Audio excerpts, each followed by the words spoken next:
I'm Scrawny, and here's the skinny. You're watching HLTV Fantasyland, a CSGO fantasy show where there's only 3 rules. Number 1, you know best. Never let some talking head on the internet convince you to pick a player that you never actually believed in. Number 2, talk that shit. The whole point of playing fantasy is to prove to people that you know better than them, that they are insignificant in your greatness. And so if you've got opinions, take them down to the comments section. Make sure you get involved, all right? Post your links. Show me what you've got. And number 3, have fun. At the end of the day, fantasy is just a great way to pay better attention to the CSGO streams that you're already watching. I think it makes you a more active viewer. I think it makes you a little bit more invested. And for that reason, I think that everybody should be playing fantasy if you're regularly watching CSGO esports, because it just gets you a little more involved and I think keeps your ear to the ground when it comes to who's hot and who's not. So without further ado, I present to you the first episode of Fantasyland. We're looking at ESL Pro League Season 17 Group A. This is an event that starts in probably like 12 hours, so you better be quick. Or you're going to regret not having seen this before you locked in that roster. This is an event where I think we're going to be looking for teams to get through cleanly. Padding points are a really big thing in this format. Either team who makes it to the upper final, not just the winner, but both teams, and the winner of the lower final both get full padding points, multiple rounds of it. I want teams that get through cleanly. I want players who are going to get there with a good amount of points so that padding really gets maximized. For that reason, I'm looking at outsiders and I'm looking at G2. Obvious favorites, I think, after Katowice. G2's the best team in the world, has a crazy win streak at the moment, and even though it's no longer flawless without losing maps, they still just aren't losing matches. Obviously, they start versus Eternal Fire, who is an excellent team. Is an okay team. Let's slow down a second. They did just win that CCT Malta event. They beat Bad News Eagles multiple times in multiple best of 3s. That's also Ensign Spirit coming up short in that very same event. Cloud9 are going to smoke Evil Geniuses. I don't think that the blueprint is working, and I don't think they have a chance. When we go to the upside of the bracket, I think IHC could be problematic for outsiders somewhat, but at the end of the day, I don't think teams beat outsiders the first time they play against them. It just feels like Jame's formula is something you need to learn to play against, and so IHC, despite those really cool matches and upsets going down in Kato, I don't think Pro League starts with a win for them.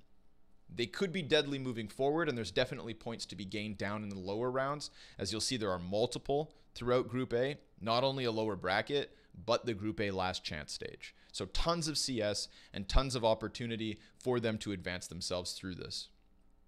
Fnatic are a question mark for me. Fasher right now is somebody who is underperforming massively compared to 2022. I believe he's averaging like a 0.85 rating so far this year, and that's playing versus just opponents at the Kato stand-in. If there is an uptick in Fasher performance, then the rest of the Fnatic guys are playing well at the moment. You still got Roy at the top of it. Nikodas, m0nesy, they're interchangeable right now as kind of the second best performing player. And then Crims is always keeping his head afloat and ready to come in big when it comes to the playoff games if they're able to get there. But just for the sake of getting through this fantasy prediction, I'm saying G2 and outsiders both in the upper final. That's what I'm thinking out of the gate. Possibility for the Fnatic upset. And I haven't talked about Cloud9 too much because I still don't believe in this formula. Buster pickup, we saw one good map. One map in the green rating in Kato. Nafany seems to be struggling. It's just their identity and their approach to CS seems broken at the moment. There is a world where they just completely smoke EG and then maybe give G2 some struggles, but I just don't see them getting through this upper semifinal versus the world's #1 team at the moment. Nico just played so well in the Blast Paris RMR qualifier, and Cloud9, they just haven't got the reps in. So I still see them as a bit of a wounded animal, and I see G2 as a bloodthirsty beast. So let's draft. Okay, I said outsiders, I said G2. When I look at the G2 lineup, the fact that Nico and m0nesy are still up in the 230,000s is absolutely merited. Nico, in terms of recency, I think deserves this price tag. m0nesy, if you go and look for the last month, is actually the 4th best player in terms of rating on G2. He comes behind Hunter and JKS, who are third and second, respectively. So when I'm thinking G2 get through nice and clean, I'm looking for a player from this team who has a good enough amount of points in order to take the most amount of benefit from that padding. And to me, that's going to be Hunter, and that's going to be JKS.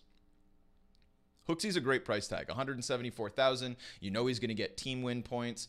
There is a chance he has a really good map. HLTV does love to pop off every once in a while if a series is really going their well, or going their way. So I wouldn't blame you if you picked HLTV in order to afford somebody else, but my strategy here is to avoid Nico's price tag, to avoid m0nesy's price tag, and to get the two last players who are just nearly as good and are currently affordable.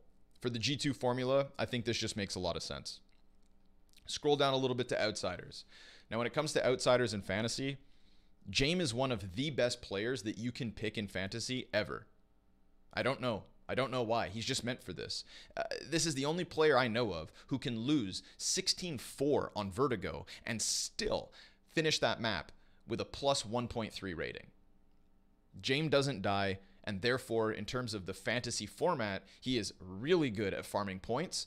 Even if, let's say, Fnatic or IHC manage to upset outsiders and they get sent down to that lower bracket, you can't tell me that Jame's not going to continue to farm teams there. You can't tell me that outsiders aren't going to advance to the playoffs of this event, especially when it's not just quarters, semis, finals, but there's even rounds to the playoffs in order to get to the quarterfinals. It's more than 6 teams like it was in Kato, and I think if you go beyond 6 teams, you have to include outsiders, especially at this group.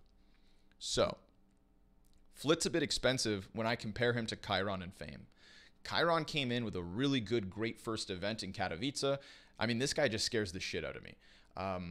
He doesn't seem shook, and it seems like the roles and the system that Jame is putting onto him isn't going to hold him back. So I think Chiron's a viable pick. But like I said, Jame is the guy when it comes to outsiders. He sets himself up. It is very Jame-centric. And for that reason, I'm including Jame. 219,000 is going to make him our only gold pick. JKS and Hunter come in with decent price tags.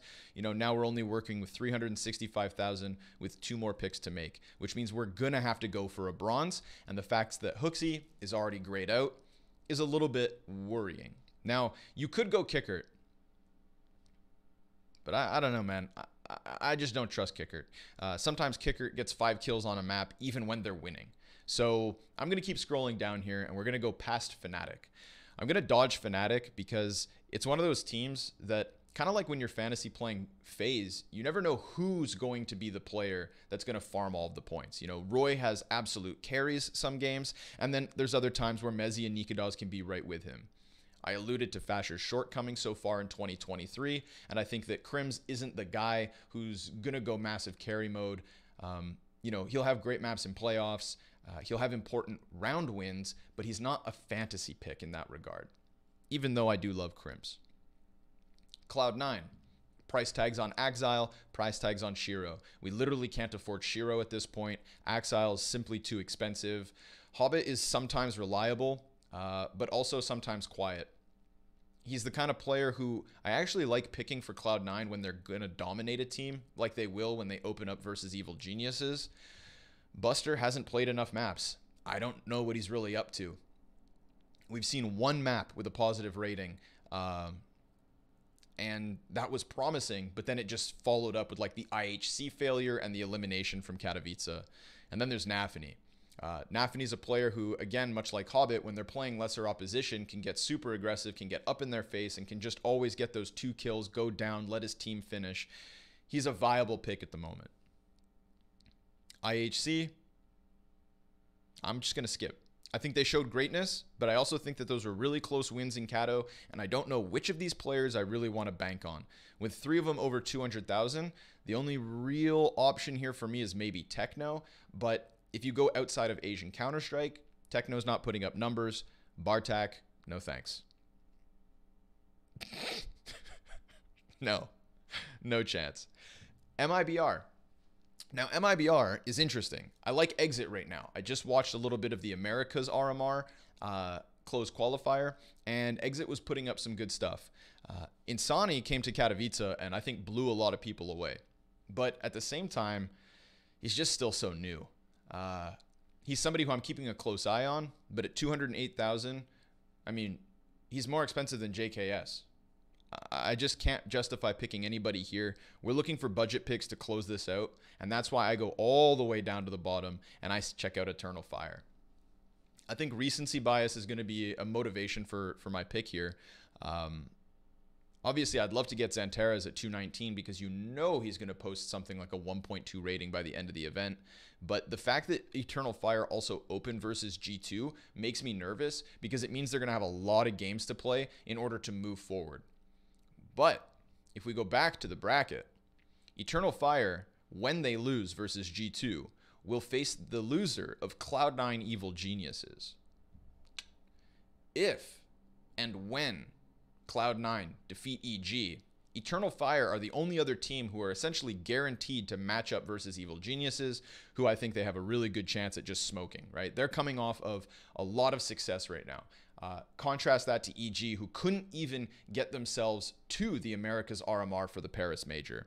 I think this is, a story of returning success in Turkish Counter-Strike versus a continual collapse of the Evil Geniuses side. And maybe I'm wrong. Maybe I end up being wrong. Maybe I convince you to pick an Eternal Fire player when you really shouldn't. And that's when you've got to come back and talk that shit. Get down to the comments. Maybe leave a like. Maybe subscribe. It's up to you. But Fantasyland is where all things fantasy must be discussed. And something worth discussing is the performance of m0nesy. That's right, you heard me. Not Eeyore, not Igor, but my man m0nesy. m0nesy, bang for your buck. I'm picking m0nesy to round out this fantasy draft because I think that at 188,000, he's exactly what we're looking for. And he was the second highest rated player for Eternal Fire at that CCT Malta event. He was nearly just as highly rated as Xantares. That's pretty nuts. He's got good impact at the moment because he's playing heavy entry frag for the team. And for that reason, he's constantly getting involved in events, or getting involved in rounds, excuse me. He's not somebody who's going to be sat in the backside while Xantares goes ahead and does his thing. No, m0nesy is actively playing and actively performing better than ever before.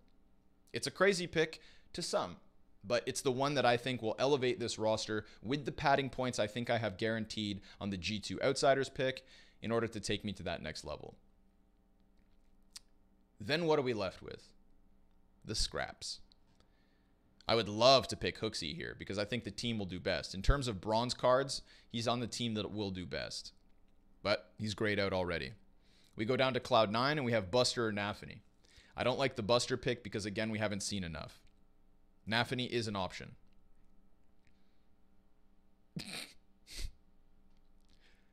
Then there's this Eternal Fire continuation that I could play into. xFlout is very cheap at 166, but, I mean, this guy has had some total blowout performances. There is a slight belief in Major. Again, I think they play versus Evil Geniuses. I think that they could run that lower bracket. But what makes me nervous is obviously, the other option in Nafany is on a team that I kind of believe in more so. I don't need m0nesy to make it to playoffs. I don't have to put that much faith into Eternal Fire. But if I do pick the likes of Major, who I think is right now my second most likely pick under Nafany, then I would start to bank on this team needing to do a little bit better. So I'm going to go for the Nafany pick. This is the team. Hunter, JKS, Jame, m0nesy, and Nafany. The Gremlins. This is the team that's going to take me to the top of ESL Pro League Group A. And we're going to go ahead and throw on some roles because remember, roles are most important. Hunter, IGL. I expect them to win. Support for JKS with a 44% activation rate. Jame, Opper, 94. Always has the big green. A consistency. Like I said with m0nesy, entry frag extraordinaire, 38% activation. And then there's Nafany. And where do we put him on? Defender at 28. When I talked about his aggression and him getting his 2 kills, I feel like that is sometimes on the CT side. And outside of that, there's like the noob rule, which I don't really believe in because I'm banking on my players doing better than they expect, not the other way around. with defender role on Nafany, I round this out. These are the gremlins, and this is the reason I'll be top 1% for ESL Pro League Group A. And you, well, you get to decide.